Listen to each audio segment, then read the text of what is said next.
প্রচুর বৃষ্টিপাতে আমার এই করলা জমিতে যে ড্রেন করা হয়েছে সেই ড্রেনে এখন প্রচুর পানি। এই পানির কারণে করলা গাছের গোড়ায় যখন পানির জলাবদ্ধতা তৈরি হয় তখন কি কি রোগ আসতে পারে এবং এই জলাবদ্ধতার কারণে এই গাছের কোন কোন রোগের আক্রমণ এখন বেশি দেখা দিতে পারে এবং সেই রোগ থেকে পরিত্রাণের উপায় কি আমরা আজকে আলোচনা করব। শ্রাবণ মাসে আপনারা জানেন প্রচুর বৃষ্টিপাত হয় এবং এই বৃষ্টিপাতের কারণেই এই দেখেন পাশে আমাদের যে মাঠটা আছে সেই মাঠটার অর্থাৎ বিলে প্রচুর পানি। সেই পানি এখান থেকে বিল ভরে আমাদের এই করলা জমি বিলের ঠিক পাশেই এই করলা জমিতে পানি উঠে আসছে। তো এক্ষেত্রে গাছেরও কিন্তু সমস্যা শুরু হয়ে গেছে। আমরা গাছের করণীয় কি সে বিষয় নিয়ে এখন আলোকপাত করব। প্রথমে আমরা জানার চেষ্টা করি যে এই গাছের পানি থাকলে, গাছের গোড়ায় পানি আসলে কি ক্ষতি হতে পারে। সর্বপ্রথম যে ক্ষতিটা হয় সেই ক্ষতি হলো অক্সিজেনের অভাবে এই গাছের মূলে ছত্রাকের আক্রমণ দেখা দেয়। এখানে এই জলাবদ্ধতার কারণে গোড়ায় অক্সিজেনের অভাব থাকে এবং প্রচুর ছত্রাকে আক্রমণ করে এবং এই ছত্রাকের আক্রমণে যে ক্ষতি হয় তার মধ্যে অন্যতম বড় ক্ষতি হলো গোড়া পচা রোগ। এই গোড়া পচা রোগের কারণে গাছের মূলে অনেক ক্ষতিগ্রস্ত হয় এবং পচে যায়। পচে যাওয়ার কারণেই গাছগুলো এরকম দেখেন মারা যায়।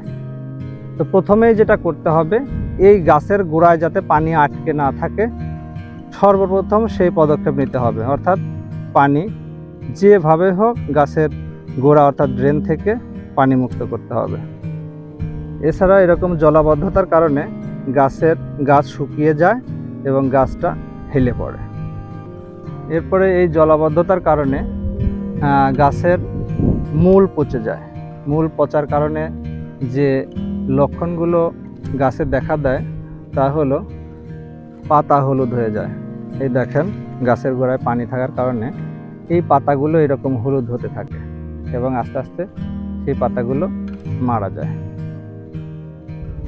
এছাড়া প্রচুর বৃষ্টিপাতে জলাবদ্ধতার কারণে গাছের গ্রোথ কমে যায়, অর্থাৎ বৃদ্ধি বাধাগ্রস্ত হয়। এখানে দেখেন এই গাছগুলো একটু কেমন শক্ত অবস্থায় আছে, অর্থাৎ যে স্বাভাবিক বৃদ্ধিটা হতো সেই বৃদ্ধিটা একটু হলেও কমে গেছে। এছাড়া গাছের গোড়ায় পানি জমে থাকার কারণে শিকড় পচে যায় এবং শেষ পর্যন্ত এই যে এরকম গাছগুলো মারা যায়। সুতরাং এর থেকে আমাদের অবশ্যই গাছগুলোকে সুরক্ষা দিতে হবে। সর্বপ্রথম যে কাজটা করতে হবে, পানি নিষ্কাশনের ব্যবস্থা করতে হবে এবং অতি দ্রুত প্রয়োজনীয় যে ওষুধগুলো আছে সেই ওষুধগুলো স্প্রে করতে হবে।